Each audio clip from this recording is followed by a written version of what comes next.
میری آج کی اس ملاقات کا مقصد آپ لوگوں سے یہ ہے کہ آپ لوگوں نے ابھی جوائن کیا ہے مانو، اور اس میں پہلے سیمسٹر سے آپ کو اسلامیات کا نصاب پڑھایا جا رہا ہے، اور اس میں اس سال کچھ تبدیلیاں ہم لوگوں نے کی ہیں، اور اس کے لیے میں شکر گزار ہوں اسلامیات کے ہیڈ پروفیسر فہیم صاحب کا کہ انہوں نے میری گزارش کو سمجھا اور قبول کیا، اور وہ گزارش میری یہ تھی کہ ہم اپنے طلباء و طالبات کے اس کورس میں قرآن فہمی کا عنصر رکھیں، قرآن کا ترجمہ پڑھا سکیں، قرآن کا ترجمہ انہیں سمجھا سکیں۔ وقت کی کمی کے باعث یہ ممکن نہیں تھا کہ پورا قرآن رکھا جاتا، اس وجہ سے کچھ منتخب صورتیں رکھی گئیں۔ کیا وجہ ہے کہ میں قرآن کو شامل کرنا چاہتا تھا، یعنی قرآن کی اہمیت کیا ہے، اس موضوع پہ میں آپ سے آج بات کرنا چاہتا ہوں۔ تو ایک طرح سے یہ آپ کا یہ جو لیکچر ہے یہ درس کا ہی حصہ ہے۔ میں اپنی بات یہاں سے شروع کروں گا کہ میں نے بھی جس طرح بچپن گزارا ہے، ایک اوسط مسلم گھرانے میں پیدا ہو کے آپ سب نے بھی گزارا ہوگا، تو بچپن میں ہمیں کچھ فرائض سکھائے جاتے ہیں کہ صاحب یہ 5 فرائض ہیں جو ہم پہ لازم ہیں، ان کو 5 ستون بھی کہا جاتا ہے، تو ان سے آپ واقف ہوں گے۔ کوئی صاحب کھڑے ہو کے بتا سکتے ہیں کہ کیا کیا فرائض ہیں ہمارے اوپر جن کو عام طور سے 5 ہم گنتے ہیں یا 5 فرائض کہتے ہیں؟ اینی والنٹیئر خود کھڑے ہو جائیے، کیا کیا ہیں، یا کھڑے نہیں ہو رہے تو بیٹھے بیٹھے بتا دیجیے۔ جی نماز کا بتایا جاتا ہے، جی نماز، زکوٰۃ کا بتایا، زکوٰۃ، حج کا بتایا، حج، روزہ اور توحید۔ بچیوں سے آواز آ رہی ہے توحید کی۔ تو یعنی میں نے بھی جس انداز میں پڑھا اور سنا اور دیکھا، اور اکثر کتابوں میں بھی دیکھ لیتا ہوں کہ توحید، نماز، روزہ، زکوٰۃ، حج، یہ 5 فرائض بتائے جاتے ہیں ہمیں۔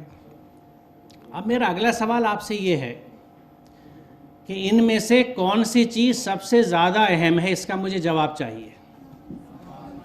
نماز۔ اور پھر تھوڑا سوچ لیجئے، توحید، کچھ آواز توحید کی بھی آئی، تو ایک نماز کی آئی، ایک توحید کی آئی، اور تیسری بھی ہے کچھ؟ کیا تیسرا آپشن بھی ہے کسی کے پاس نماز اور توحید کے علاوہ جو سب سے اہم ہو، یعنی نمبر 1، پرائرٹی نمبر 1، ترجیح نمبر 1؟ زکوٰۃ۔ تو اب ترجیح نمبر 1 پہ 3 کینڈیڈیٹ ہو گئے، زکوٰۃ، نماز اور توحید۔ اب ڈیریویٹیوز پہ مت جائیے، چوتھا تو کوئی ایڈ نہیں کر رہا۔ تو اب ان 3 میں آپ کو یہ بتانا ہے سوچ کے، یہ ڈیموکریٹک الیکشن نہیں ہے، سوچی عقل استعمال کر کے کہ اس میں سب سے اہم چیز کیا ہے، جو بنیاد بھی ہے ہر چیز کی؟ توحید۔ Very good. اب توحید میں ہم کیا سمجھتے ہیں؟ توحید سے توحید کی بنیاد کلمہ کیا ہے؟ ذرا پڑھے کوئی؟ لا الہ الا اللہ محمد رسول اللہ۔ اس سے کیا سمجھتے ہیں آپ؟ مجھے صرف آدھے کلمے کا مفہوم سمجھا دیجئے کہ لا الہ الا اللہ۔ اس کے لیے میں چاہوں گا ہاتھ اٹھا کے مختلف ویوز لیے جائیں کہ آپ کیا سمجھتے ہیں لا الہ الا اللہ سے۔ جی آپ بتائیے، تھوڑا آسان زبان میں سمجھا دیجئے، معبود سے کیا مطلب ہے؟ اللہ کو ایک، اللہ کے علاوہ کسی کو شریک نہیں ٹھہرانا، اللہ کو ایک ماننا۔ اللہ کو ایک ماننے سے کیا مراد ہے آپ کی؟ اللہ ایک ہے، ٹھیک ہے، سو واٹ؟ سر اللہ کو ایک ماننا، نہیں ٹھیک ہے، اللہ ایک ہے، سو واٹ؟ اللہ نے سب کچھ بنایا ہے، سب کچھ بنایا ہے، اور اللہ نے ہم پہ نماز اور زکوٰۃ۔ اچھا ٹھیک ہے، آپ نے بہت جواب دے دیے، بیٹھیے، آپ کون اور جواب دے گا؟ لا الہ الا اللہ سے کیا سمجھتے ہیں آپ؟ ہاں بچی کو دیجئے پیچھے۔ اچھا ٹھیک ہے، بعد میں آپ کے پاس آتے ہیں۔ جی اللہ کے علاوہ کوئی عبادت کے لائق نہیں ہے، اور حضرت عبادت کے لائق نہیں ہے سے کیا مراد ہے؟ دیکھیے سمجھ کے نہیں سمجھیں گے تو بات نہیں بنے گی۔